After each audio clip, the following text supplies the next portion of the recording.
So it's an absolute glass out today.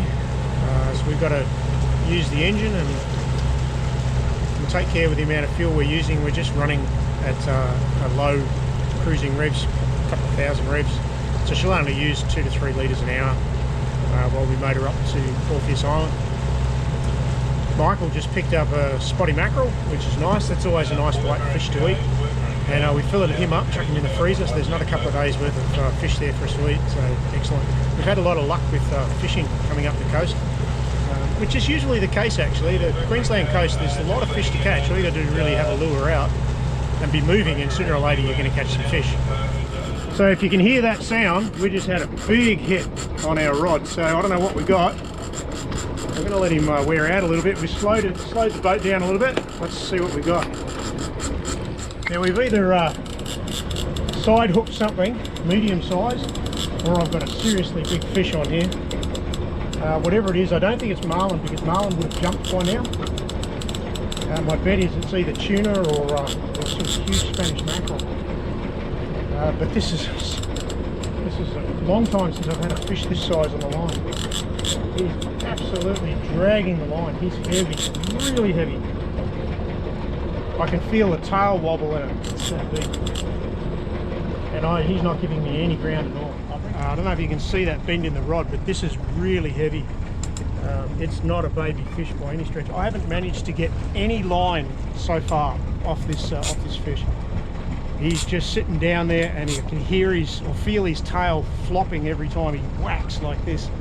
The only chance we've got of getting to even see this fish, I think, is to wear him out. I hope he's not a marlin, but I don't think so, because he hasn't surfaced, he hasn't broken the surface yet. My bet is tuna or Spanish mac. It looks like we're starting to win this fight. We're getting some line on this guy now. Hopefully we can keep him out of the trailing dinghy. So we bled him first to try and get blood out of this meat as much as possible. Makes it a whiter meat when you cook it. Looks and tastes a little bit better.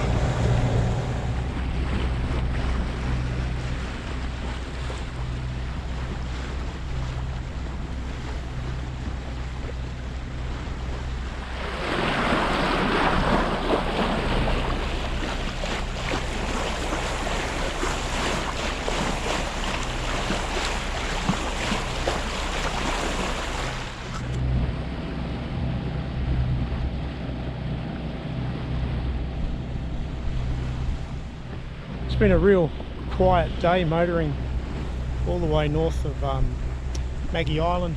That's Great Palm Island on our starboard side. Behind me a little passage, and then Phantom Island in the distance, with Orpheus Island behind that.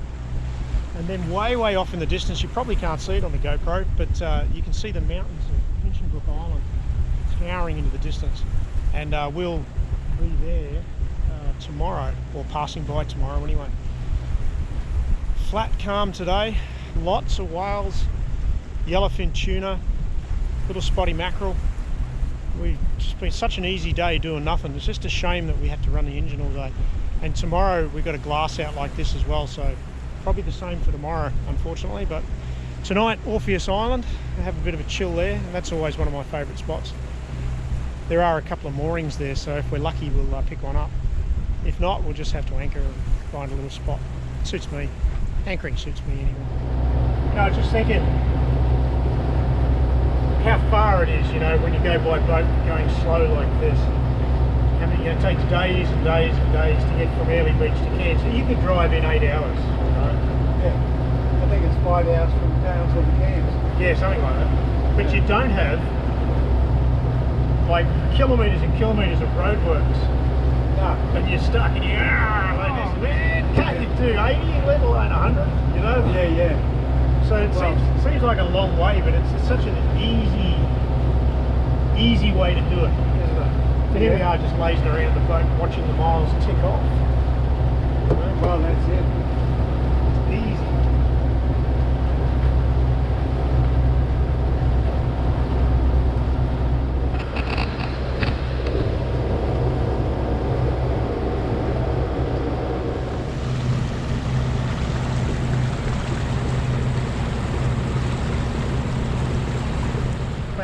cleared away, the sun's come out.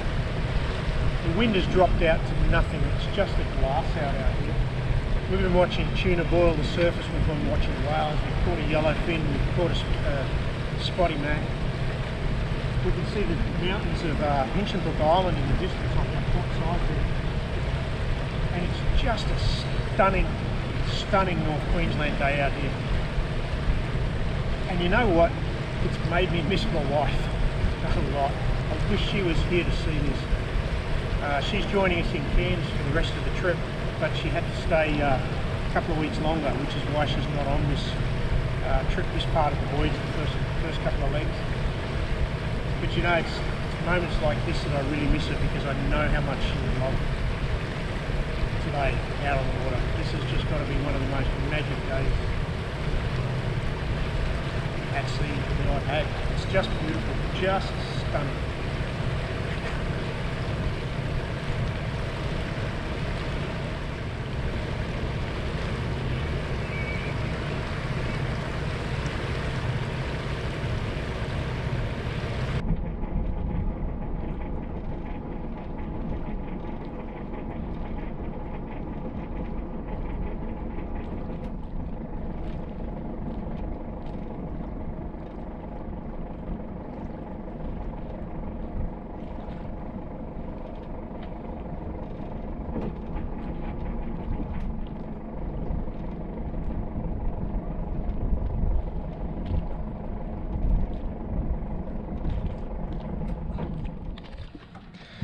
So I guess you're all dying to know how I keep my amazing good looks, especially at my age, because I'm 53 years old.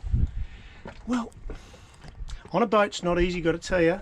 You got to keep a regimen, you got to make sure that, you know, you do everything right. And the first part of that is making sure that you have lots of fresh water to have a shower every day. So how do we do that? In the past, I just had to basically go ashore with jerry cans, fill them up, bring them back, backwards and forwards. And when you're in remote places like Papua New Guinea, for instance, that can be very hard because the water may not even be available. You may have more water than what's available on the island on board the boat. But this time I've managed to get hold of one of these fancy new water makers, and I'm going to show you how it works today. So I bought the Rainman portable AC version, so it runs at 240 volts, and this thing's capable of spitting out, according to the documentation, about 140 litres an hour. It's quite a lot of water. There is a 12 volt version available. It produces significantly less. The downside, of course, of the 240 volt version is that you need a significant amount of power, so you need a generator to run it. I've got an onboard generator which is 8 kVA, so it runs this water maker quite easily, but you do need to make sure, I think they're 2000 watt or 2,500 watt that it draws in the end. So it can take quite a long time to fill our tanks. We're looking at about an hour and a half per tank to fill it up. So I don't think it quite does 140 litres an hour, but it's pretty close. Anyway, I'll show you how it works. So basically there's two parts to it. There's this part here, which is the compressor. Basically water comes in through this hose from the ocean, so we get salt water come in through this hose, gets drawn up into the compressor. The compressor then runs it through a filter before compressing that water under high pressure out through this black line here and down into these two filters here, and that forces it through a membrane, and waste water, which is the salty water, the brine, comes out through the green tube, and fresh water comes out through the white tube, which comes out through, where are we? The end of that. So that's the white tube. So I'll turn it on. The first thing I'm going to do is fire up the generator. So unfortunately I've got to put up with the noise of the generator running while we do this. So I just fire that up.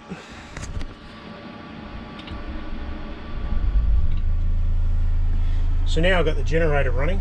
I can turn on my 240 volt outlets, which then gives me 240 volts coming out through here, and that 240 volts goes up and can run the compressor. So then all I need to do is turn on the compressor, and it starts sucking seawater up And that water then goes with no pressure, comes out through that little green brine outlet. So that's salt water coming out of that green wastewater outlet now. Anyway, you can see there's no water coming out of the freshwater end at the moment. So what we need to do is turn up the pressure. We do that here. And we're watching that gauge until the pressure comes up into the green bar.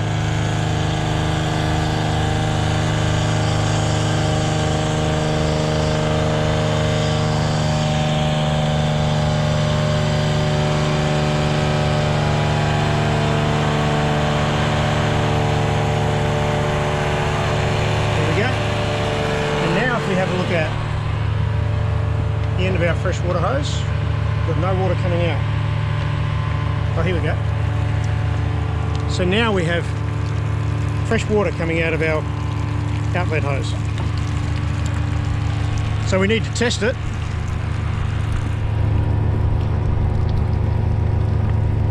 Tastes good to me. So that's just absolute fresh water right there. No taste at all. Really amazing. Then we go stick that in our tank and start filling up our tanks. That's it. And now we play my favourite game on the boat, the waiting game.